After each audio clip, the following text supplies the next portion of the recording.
یہ تو وہ رات ہے جس رات اللہ تعالیٰ لوگوں کے فیصلے کرتے ہیں.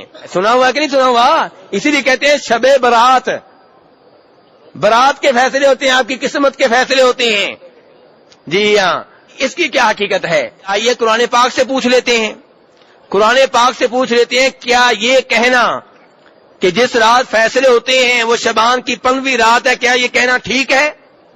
اللہ تعالیٰ 25ویں سپارے میں سورہ دخان میں فرماتے ہیں، اِنَّا أَنزَلْنَاهُ فِي لَيْلَةٍ مُبَارَكَةٍ اِنَّا كُنَّا مُنذِرِينَ فِيهَا يُفْرَقُ كُلُّ أَمْرٍ حَكِيمٍ، کہ ہم نے قرآن کو اتارا ہے ایک بابرکت رات میں.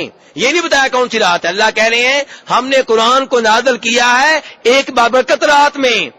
اور آگے فرماتے ہیں اللہ تعالیٰ فیہا یفرق کل امر حکیم، اسی بابرکت رات میں، جس رات میں قرآن پاک نازل ہوا ہے، اسی بابرکت رات میں حکمت والے کاموں کے فیصلے ہوتے ہیں.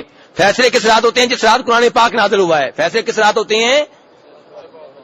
اور اللہ نے یہ نہیں بتایا اس جگہ 25ویں سپارے میں سورہ دخان میں کون سی رات ہے، لیکن یہ بتا دیا ہے کہ جس رات فیصلے ہوتے ہیں یہ وہی رات ہے جس رات قرآن پاک نازل ہوا ہے. یہ بتا دیا نا قرآن پاک نے. اب ہم چلتے ہیں 30ویں سپارے میں، بلکہ اس سے پہلے آپ آ جائیں دوسرے سپارے میں کہ اللہ تعالیٰ بتاتے ہیں کہ کب نازل ہوا قرآن پاک. فرمایا شہر رمضان الذی انزل فیہ القرآن، اللہ کہتے ہیں جس مہینے میں قرآن نازل ہوا وہ تو رمضان کا مہینہ ہے. لوگ کہہ رہے ہیں جی شب برات کس مہینے میں؟ شعبان میں. اور اللہ تعالیٰ نے 25ویں سپارے میں سورہ دخان میں کہا کہ جس رات قرآن پاک نازل ہوا ہے اسی رات فیصلے ہوتے ہیں. اور قرآن پاک کب نازل ہوا؟ اللہ نے پہلے دوسرے سپارے میں فرما دیا رمضان کے مہینے میں نازل ہوا. یا اللہ رمضان کے مہینے کی کس رات میں نازل ہوا؟ 30ویں سپارے میں آ جائیں، اِنَّا أَنزَلْنَاهُ فِي لَيْلَةِ الْقَدْرِ، فرمایا قرآن کو ہم نے نازل کیا شب قدر میں. شب قدر کس مہینے میں ہوتی ہے؟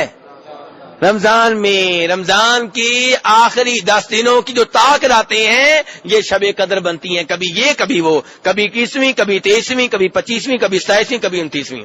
آپ ایمانداری سے مجھے فتویٰ دیں کہ جس رات فیصلے ہوتے ہیں وہ شعبان کی رات ہے کہ رمضان کی رات ہے؟ رمضان کی رات ہے. ایتیں میں نے پڑھ دی ہیں، حوالے میں نے آپ کو دے دیے ہیں.